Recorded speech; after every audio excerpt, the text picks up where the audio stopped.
Hi, I'm Claire from Care for the Family, and in this next episode of Talking Faith, I'm joined here by Ian Henderson. It is so great to have you with us, Ian. Great. I'm really pleased to be here as well. So, Ian, tell us a little bit about yourself and your family.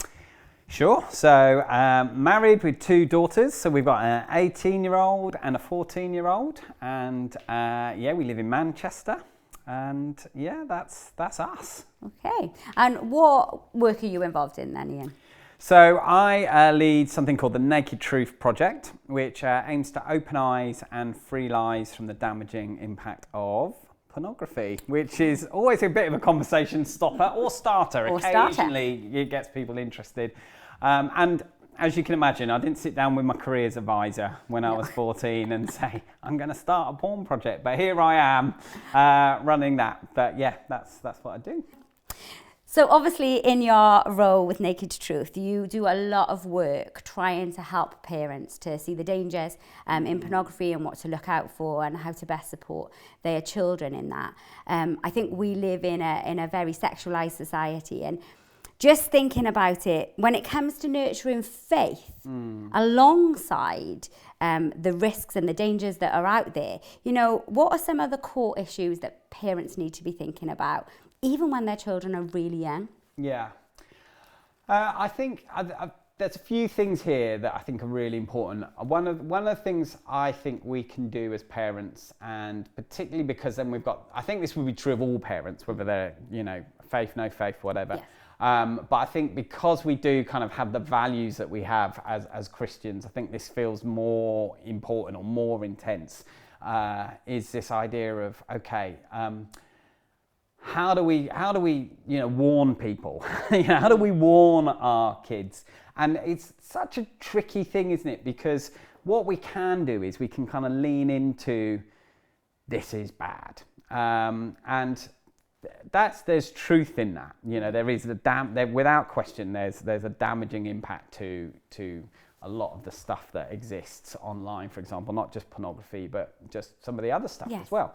But I think one of the things I think we have to try and help our young people understand is, yes, there's something bad, but it's not all bad. And I think sometimes as Christians, because we get quite black and white about stuff, that what we communicate and how we posture the conversation and the way that we come across to maybe our kids is, this is wrong, this is bad, avoid this. Which isn't necessarily always helpful for them, particularly when they don't really know why. Yeah. So their friends seem to think everything's great and fine, and mum and dad are saying this is a bad thing. So what it ends up being is a bit of a kind of a confusion for them. Okay. So one of the, I think the core things we do is we need to try and help talk. Maybe it's really important we set boundaries, and we can talk about that. But I think the core thing we do, particularly when we come with our faith values as well, is we've got to talk about why. We've got to talk about why is this important? Why does this matter? And really focus on answering that question, even if they're not verbalizing it. They're not asking why, but to do that, I think is really key. I think the other thing is to really make sure when we talk about porn that we then don't write off sex. And I know again that sounds obvious, but I think there's a danger of saying, this is dirty, this isn't okay. What gets attached to that is then the idea of, is everything to do with sex and relationships dirty and not okay? And that would be our history as the church, I'd argue, is that we've perhaps come across as being just anti everything. Okay. And it's important to remember we were sexual before we were sinful. It's important to remember that sex, intimacy, connection, relationship, these are all beautiful things that we believe God has given us as humans.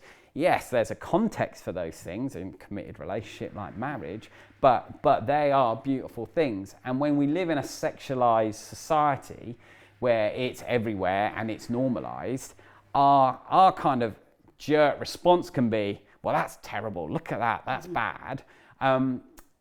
But we've just got to kind of watch our language a little bit, I think, with our young people and our children, because what we want to say is, this context isn't great. One of the things we talk about is, how porn is the junk food of healthy sex and relationships. Okay. That the world of food is amazing. There's so much great stuff out there, so much food out there. But fast food, yes, it's accessible. Yes, we can crave it at times, but actually, it's not good for us. It's not healthy. And trying to make that differentiation between, food and junk food is perhaps helpful just for parents to go, oh, okay, so I've got more work to do than just saying this isn't good. I've also got to put as much emphasis on what is good. What a good example, what a healthy sexual relationship. Yeah, absolutely. The energy we spend thinking about how do I talk about the dangers, I've also got to kind of talk about what's good. I mean, just talking kind of online more generally, for example, an analogy we would use with parents is, I brought my girls up in Manchester, so this great city, amazing place to grow up, loads of education and culture and experiences and things like that, but also dodgy places and dangerous people. Yes. And so when they were little, I could hold their hand and make sure I knew what they were doing and where they were going, and that was easier. Mm-hmm. But as they got older, they go to school on the bus, they're independent, they're walking around town on their own. So it comes much more about the conversation that I have and kind of where were you and how was that? And some of those conversations become more important than me being able to hold their hand. Mm. And I think the internet is a similar thing. If we think about the internet as this amazing city, we don't want to go and try and switch off the internet, because there's loads of great stuff when it comes to the internet. I can't imagine how I would have got here today if it wasn't for Google Maps, So we benefit so much. Our young people are digital natives, they love and all they know is many of the things that the internet gives us. What we've got to teach them is actually how to have street smarts, how are they discerning what's dangerous, how are they, and helping them do that, I think is kind of part of what we've got to do as well. I think often when we talk about porn, we associate it with men and boys, and I think that is something society often does, but we know that it relates to girls as well. I'm a mum of 2 daughters. You have 2 daughters yourself. How can we be talking as parents to our daughters about these topics? You're absolutely right. I mean, statistically, 1 in 3 visitors to porn sites are female. So it is a really important thing, I think, for parents to acknowledge, oh, okay, if I've got a daughter, I've got to have this conversation as well. I think there's an extra level of shame attached actually for girls, and so I think that's something for us to be conscious of. I think although it is perhaps normalised in society a bit more, that a girl would look at porn, I think perhaps it isn't in the church and in a youth group, for example. So if you've got young people and your kids are in the youth group, there probably is a thing of, if this is something I have done, if I have looked at porn and the youth worker kind of is even talking about it, lots of assumptions there. Yeah. But, if that's happening, is there something wrong with me? Am I not a proper Christian as well as maybe not even a proper girl? Yeah. Because I'm looking at, I think there are real things that, the girls that we've worked with who have struggled with porn through their teens absolutely articulate. They were real emotions. Is there something wrong with me as a girl because I'm looking at porn?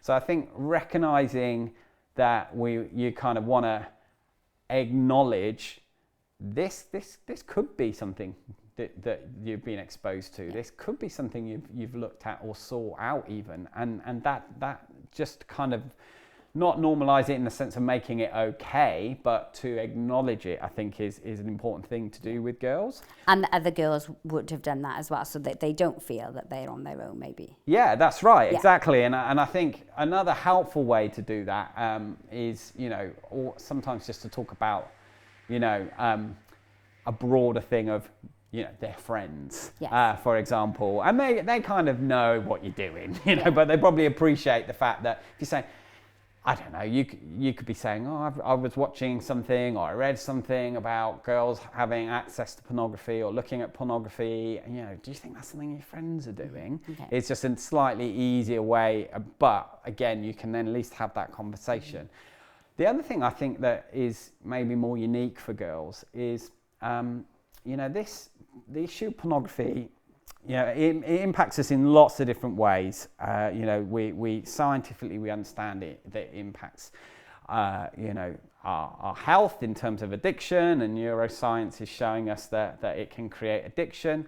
But there are other areas as well where I think lots of girls talk about, for example, that it creates pressure, expectation on them, whether that's kind of self kind of body image kind of expectations, or just expectations of what they should be doing in a relationship. And so I think that's a really important area of conversation with girls, saying, do you think you or your friends or your generation, even, you could kind of broaden it out like that, but do you think there's a greater expectation to do stuff in relationships because of what is being shown in porn? I think is something that needs to be discussed. I think that obviously that's probably a later on conversation than earlier, and I can suggest some things for when they're a bit younger, but I think that's something for us to be conscious of. So what age would you say is the youngest age that children are accessing porn? Statistically, it's around 10, 11 years old where young people, children have first exposure. I think anecdotally, I would say it's younger than that, and certainly kind of primary school teachers are talking to us about, younger years 5 and year 6. Certainly it's becoming much more of a common thing. So yeah, it's perhaps younger than we imagine. Okay, so then we want our kids to be armed with information and conversations with us as they step onto the playground. We want to be, as parents, the people who are talking to our children about this. So what would be some of your advice for parents of young children? They might not think it's an issue for them yet, but clearly it could be. So what advice would you give parents of young children of how they can tackle this subject with their children? Well, I mean, I think there's conversations that can happen really young around, the fact the internet is a good thing but has kind of dangerous places or people. I think you can be talking about that really young, and you don't even need to be mentioning pornography at that point, but you can begin when they first start using a tablet, 5, 6, whatever, you can be saying, this is brilliant, these games are brilliant, whatever, YouTube's brilliant, but, we are going to firstly have some things in place that mean that you can't just do whatever you want, and that's because there are some good pictures and there are some bad pictures, or there are people who stranger danger exists online as well as offline, so things that they'd be familiar with, just helping them understand that exists online. I think you can have those conversations quite young. As they get a little bit older, I think it's about bringing in some conditions to things. So I think a key point is when they start asking for a smartphone, and that can be as young as 8, right? They can be saying, well, my friends have got a smartphone, whatever. I think that's the point where you go, okay, well, let's have a conversation about what that means. And one of the things that means is that you can go online whenever you want, and so we need to help you understand again. We need to talk about this again, but there are some dangerous things about being online, and so we're going to talk about that. And so I think you can start to have those kind of conversations. I think you can have conversations about accidental exposure. I would say mostly those younger ages that wasn't sought out, but it's normally someone's shown them something, or they found something by accident because they were being silly and they put bum in Google or whatever. And so I think there's some things we can teach our younger kids around how to handle that moment.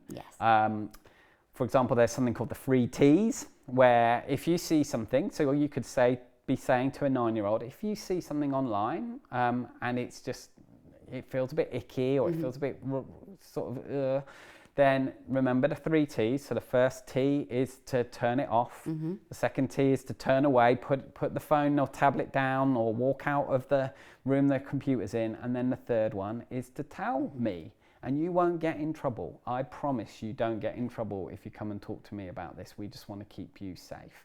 And even at that age, you're starting a conversation that says, this is okay to talk about. That's good.